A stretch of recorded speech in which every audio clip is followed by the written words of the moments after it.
Hi, my name is Lacey Sellers.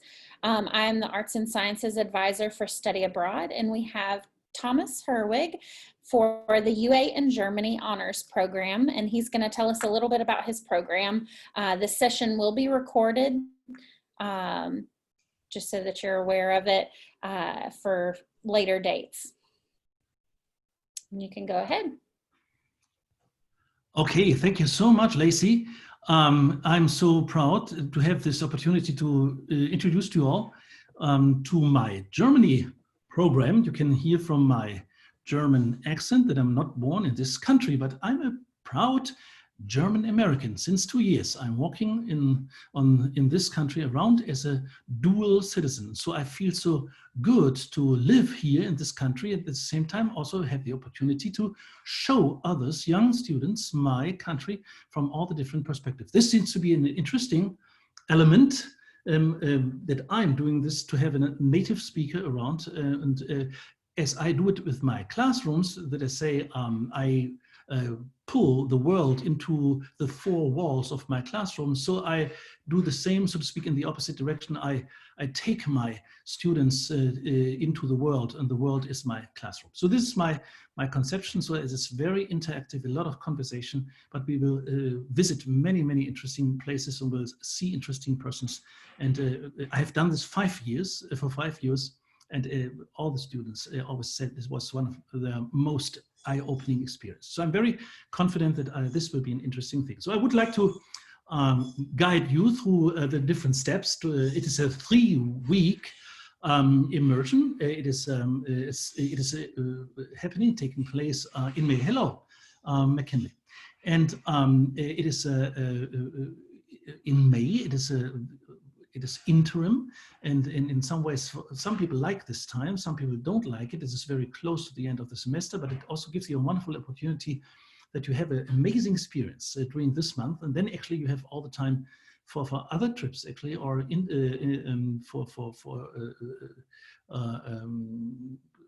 different kind of scholarly or kind of experiences or going home, and so it's a good time. Okay, so 3 weeks in May. It starts on the Sunday. I say it is a day 0, Sunday, the 2nd, and it is we meet in Germany. Of course, we will see each other before. We will have some prep seminars, block seminars, so we will get to know each other as a group. We will look at the program. We will read a little bit. We will be prepared in some ways. But the idea is that we travel separately. Actually, I always will offer what I call a core flight, something where we meet. And if somebody wants to travel with a group, there's always the opportunity. But we are, because students at the end of the semester are in different places. So we will meet at Frankfurt Airport. This is the first place where we meet, and there are interesting places. There are big arrows hanging down from the big ceiling, and it is kind of always an interesting thing if you fly in and you're a little bit tired, and suddenly there is this white arrow, and you see familiar faces and said, oh, there's my group. This is wonderful. So we are starting there. And from there, we take a high-speed train. This is already a principle of this trip. Go to the first place where we'll stay and where we'll also have our first academic partner. Okay, let us see. Now we go to the next place.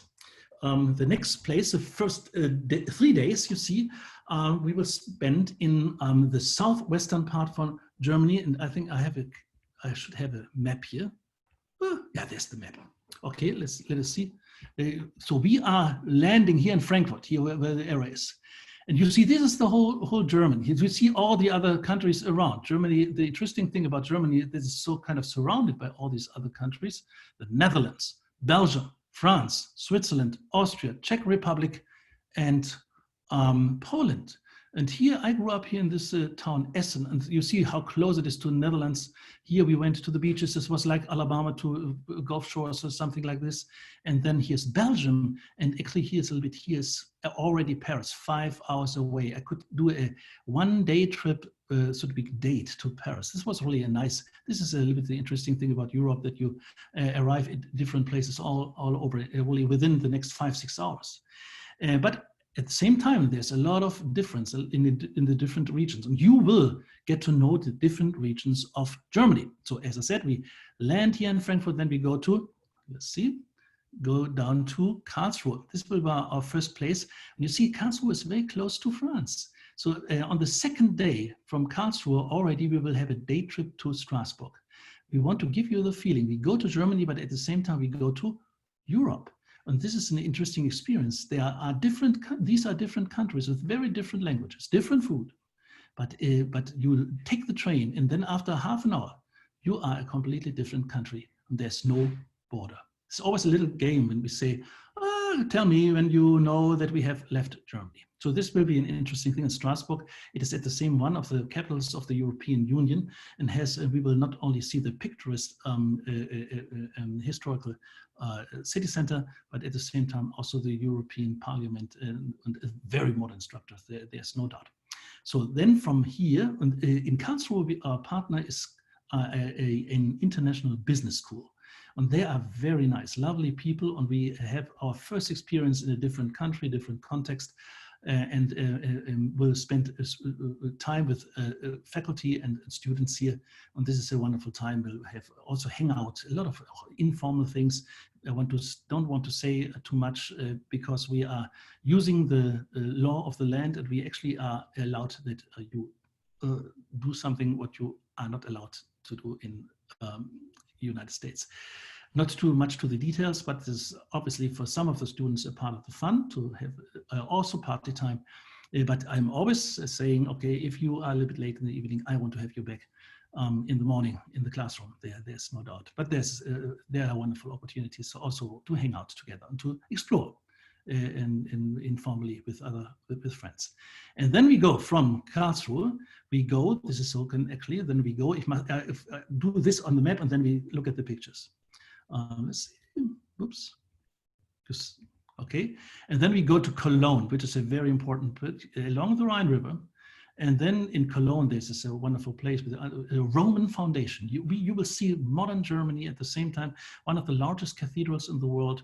But at the same time, we go under the church and we will touch, so to speak, an original Roman city wall. It is really, we go back 2,000 years. And this is amazing. This is the amazing thing about Germany, that you have this modern technology and all the stuff and culture. At the same time, you get in touch with old stones, but not only old stones. And from here, we go to a completely different region. This is the #2 city in Germany after Berlin. Very interesting city, Hamburg. You know it only probably from the hamburger. Actually, it is related to the hamburger.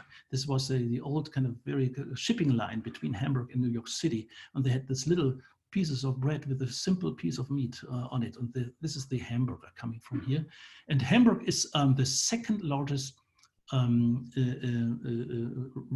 ocean harbor in the world after Rotterdam, interestingly. And we there's the harbor, but we will go to Airbus, because Airbus is another European project, and Germany is very much involved. For all the people who like aviation and technology, it's fascinating, and business, modern business. But also there is a very interesting place, because it is there's a concentration camp from the time of the Holocaust. So we will touch this.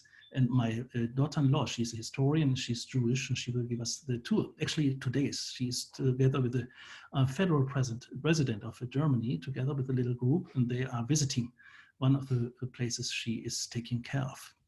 And then from Hamburg, dangers too, a little bit on the party side, because of course harbor towns always are a little bit on the party side.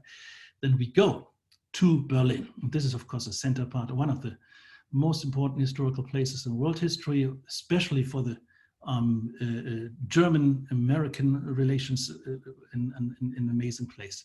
And of course, we spent there a long time, 5 days, and have a partnership with the Freie Universität, Free University of Berlin, and have there an Alabama Day where we present ourselves and then discuss very actual problems about global challenges and about the refugees. And we had amazing people from Syria and from Palestine, where we talked about the most very personal things and also politically relevant things. This was very nice. In Berlin. And then from there we go down to Munich with a high-speed train. This looks so far, but a high-speed train is 5 hours. very comfortable ride. And during this time, we will have conversations about our final papers and presentations. There's a lot of academic discussion. And then Munich is very, very picturesque, very beautiful. And we will go to BMW. This is, of course, the center. This is one of the car centers. And we will go to Schloss Neuschwanstein. We look at the picture a little bit later. And then we end up here in Stuttgart. You see, we do the whole round here, and you see all the different regions of Germany in 3 weeks. It's really amazing. You see a lot. And the students told me it was a little bit of a traveling, but on these trains, this is very comfortable. But they said, this gave me a wonderful foretaste, so I will come back. But you will see it during this time a lot. Now we look at the pictures. Are there any questions up to now? Okay, can I simply go on, and then you can ask the questions a little later. Okay, now I want to show you the beauty. Karlsruhe, this is a place with the university. This is also the seat of the German Supreme Court. A very interesting city, university city, very cultured, but it is a mid-size city. And so we want to check a little bit. The first days in a completely different world with a different language. And we want to have a very personal experience also, how to survive in a different world, a little bit tired even. And then we will probably for 3 hours, we will take away your telephones, and then you have to survive somehow. Yeah, this is, oh yes, it can be challenging. And people come back and said, I have survived it. Other people came back in tears. Of course, we will talk about all these things. Everybody will be taken care of, but also very important to give you the challenge. I can survive. We start very early with this. Another big learning effect of this trip is after 3 weeks, students tell me, now I can do this alone. Yeah, this is really, I know all the functions. I know how to use public transportation. I know the basic questions. I know that people can speak English here. I'm not alone. And I actually also know how to plan, how to avoid risks, and to enjoy things. Yeah, this is and also have learned about history and culture, and actually have maybe even learned some German phrases and can even speak. Strasbourg, of course, this is, so to speak, fulfilling the expectations, yeah, of what you think, what you want of Central Europe. Yeah, somehow it was a long time part of Germany, and it's one of the big mistakes. Germany has made so many historical mistakes, and one of them is that they lost after World War I this beautiful area of Western Germany, or Eastern France now, the Alsace. It is so beautiful. We will do a Segway tour in this historical center. Segways are the craziest things. I don't know if everybody loves them, but they are crazy, and they are very, very good for guided tours, because they are very flexible. You come forward pretty quickly, but at the same time you can stand, you can turn around. It is amazing. This is also an additional attraction, the Segway tour, and I've done this five times, and only probably I fell twice.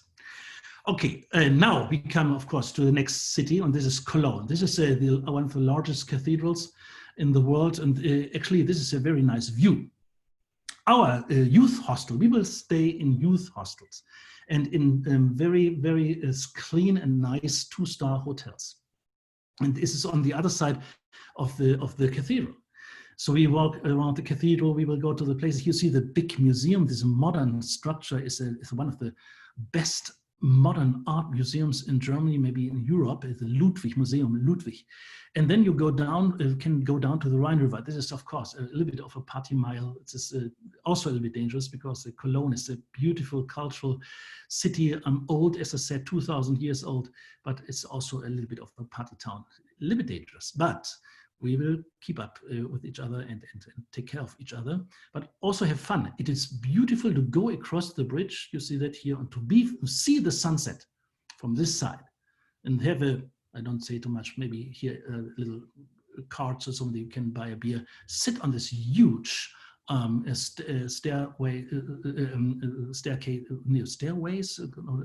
and then you watch how the sun is setting behind the cathedral. These are wonderful moments. Cologne is a very important, also historically important place for Catholicism. Of course, this is the largest Catholic diocese and the richest at the same time. And this, of course, this church is fantastic, and to climb up, yeah, it's a wonderful experience. And then we go from here to the next place, and this is Hamburg. And this is a fascinating city, of course, and these are interesting places you see. Of course, the harbor, the second largest harbor. Not everybody, I always, when we sit together in my office and say, what is the largest harbor, ocean harbor in Europe? And people say, oh, London, or Bordeaux. Yeah, and then say, it is Rotterdam. Actually, it is Holland. Holland is a very successful, of course, country, has been a colonial country in many ways. But Hamburg is number 2. This is a fascinating thing. And you see on the left hand, the new Elbphilharmonie. This is the concert hall of Hamburg. It is built in the middle of the harbor. This is fantastic. We will stand here. We have stood here several times here above this brick area. And have seen the ship. Of course, we are using also a tour ship and will visit the harbor.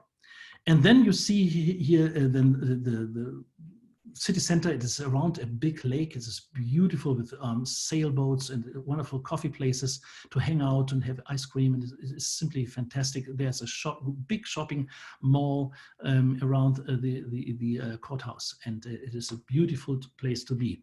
I would like to go back from here very shortly to the other picture we skipped. This is because this is here about the program, a little bit the contents, the things we would like to see. It is culture, it is industry, and what you don't see, it is history. And as you see, these pictures are speaking. You see that we are very proud in Germany that we have modern environmental technology. This is the wind wheel. And of course, we are building the best cars, even if Americans don't want to believe this. We are good competitors.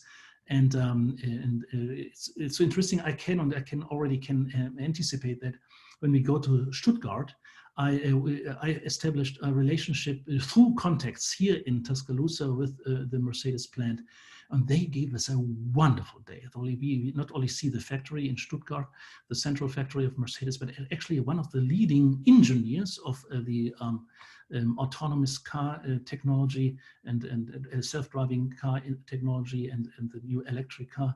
One of these engineers sitting with undergrad students from Germany, 90 minutes, and really explaining the situation. We discuss all the perspectives for modern individual traffic.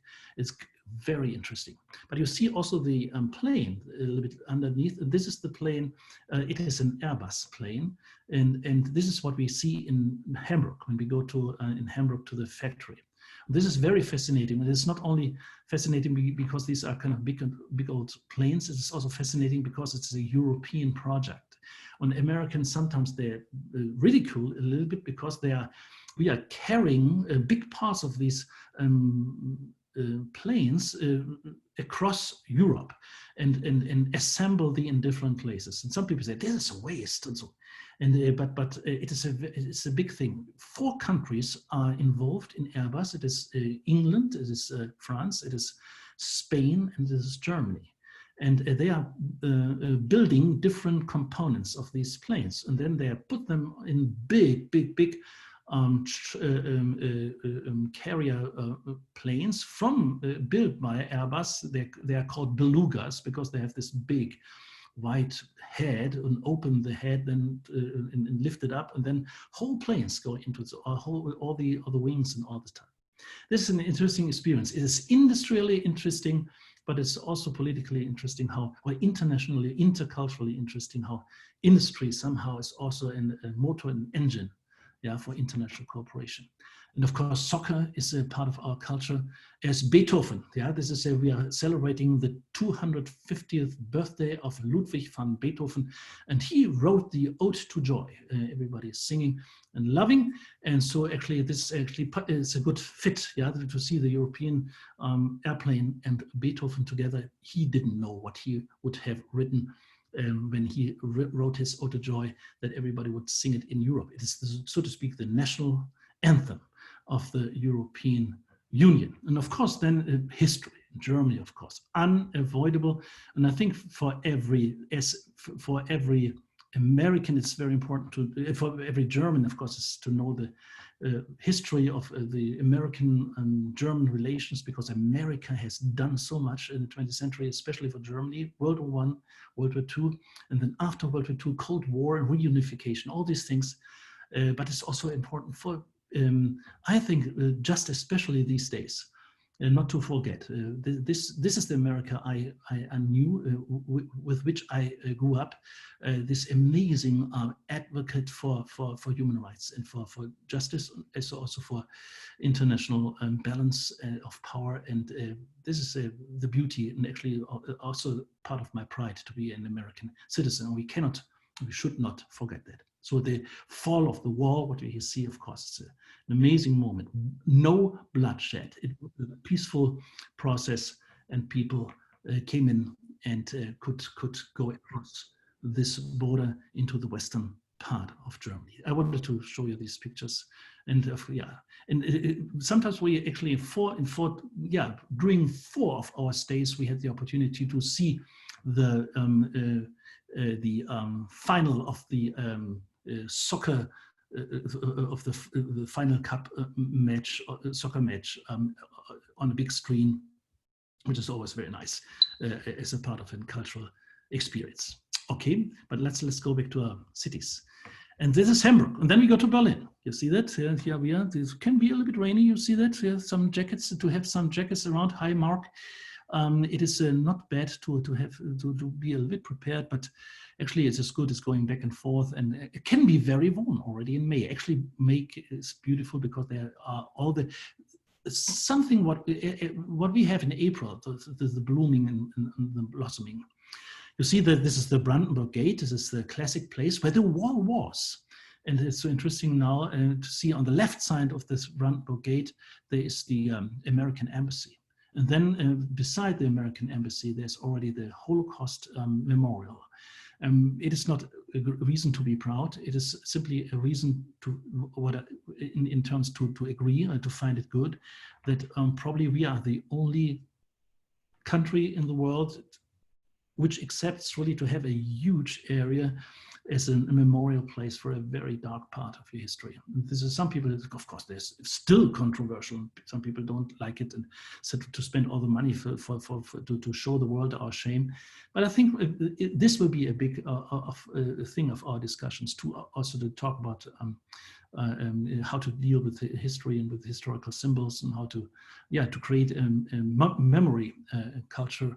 And I think in some ways it is helpful probably to see how it can happen. What I say, to be at the same time a patriot, and at the same time also very much aware of the dark parts of the past of your country. And this is interesting. If you see, look at the picture on the top, then you see this big radio tower, TV tower. This is actually a part of the former eastern part of the communist part. This is the middle finger, so to speak, of the communist Germany, when they said, we can do this. And the interesting thing is, now we actually, this is my favorite hostel. It's very close to it. It's a very useful area to stay there, with a lot of food and other things. Around it is very, very beautiful, very youthful. You see that also the cathedral is there on the little bit. It's everything, interesting places. The former eastern part. It is so functional. Actually, we will go up, and it is made in the 60s or 70s. It's actually looking up to date. Interesting. But of course, there are some Western middle fingers too on the other side, and we will see them too. This is this was the front line, between the systems, and between the kind of ideological competition, which was so important for the second part of the 20th century. So we will walk all these things, and of course, in the center is the Deutsche Reichstag, or this is the parliament. Of course, we will go into this parliament, and this is a wonderful, interesting place between old but also modern technology. Very nice. You see a little bit of the dome. If you look at this right corner on the top of the picture, you see a fantastic glass dome by Norman Foster, and it is a spiral in it, and you can go to the top, and then you see all the parts of Berlin from the center from the parliament. This is a very nice thing. Of course, we will do this together. Okay, and then from Berlin we go to Munich. And Munich is interesting because Munich is Bavaria. Bavaria is a little bit like the German Texas. Yeah, they can market themselves. Yeah? Every German somehow thinks if a German who is not so informed thinks about America, probably he thinks or she thinks of Texas. And somehow of Texas hats and cowboy boots and horses and all this stuff. And it is vice versa. Yeah, many people think Neuschwanstein, this is the castle here on the left side, and in Bavarian beer gardens, this is Germany. It is Bavaria, but it is also very cool. And it's interesting when we talk about Oktoberfest. Oktoberfest is actually not German. Actually, it is not Bavarian. Actually, it is only Munich. Yeah, because it was the wedding party of in the 19th century of the Bavarian king. He invited the whole population to this wedding party, and everybody was so happy. And he had paid for everything, and so this made the people even more happy. And they were so happy about this party, and he was so happy about this party that they said, I want to have, or they said, we want to have this every year. Since then, 1850 about, we have the Oktoberfest. This is, of course, we go to the places, but especially this beer garden culture is all over. And so this little picture here on the right side, this is the, of course, the Hofbräu house. And this is probably one of the loudest places I have seen in my world. And it is also interesting, of course, you can drink your mineral water there. And it is so interesting that if you go to the beer gardens, we will do this. We have a bike tour through a historic bike tour, which is really nice to see different places of Munich. And if you go to a beer garden, we will have lunch there.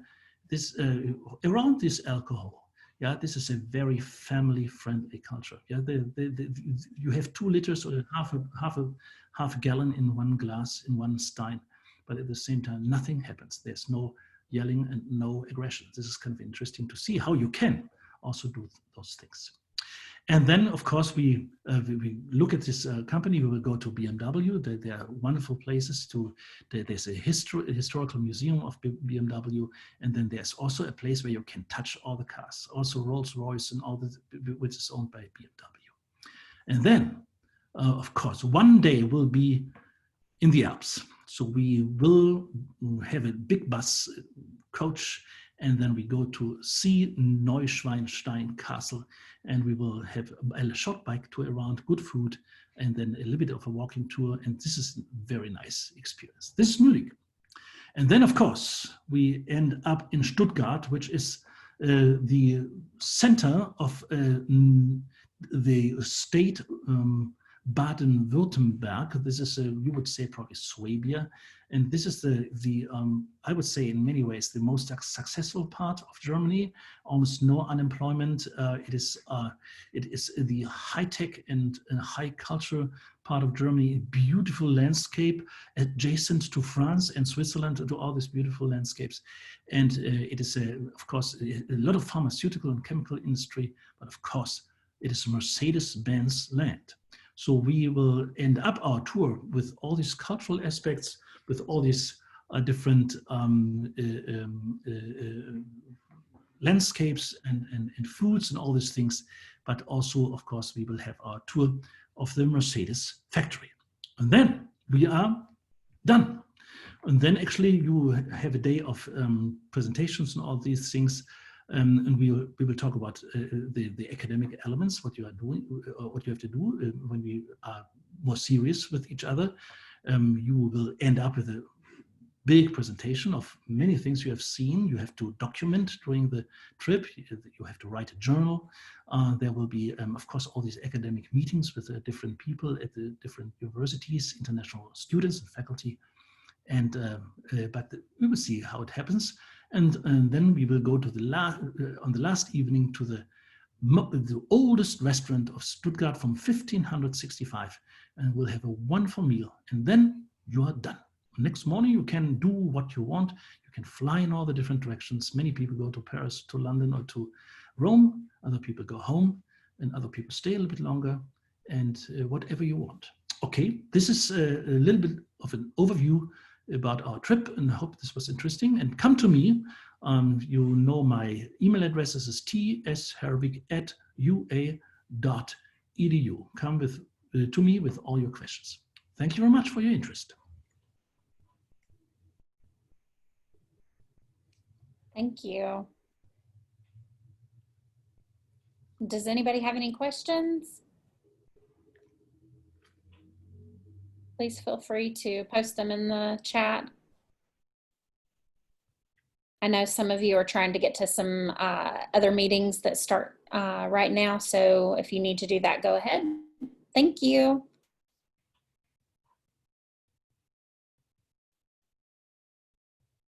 Yeah.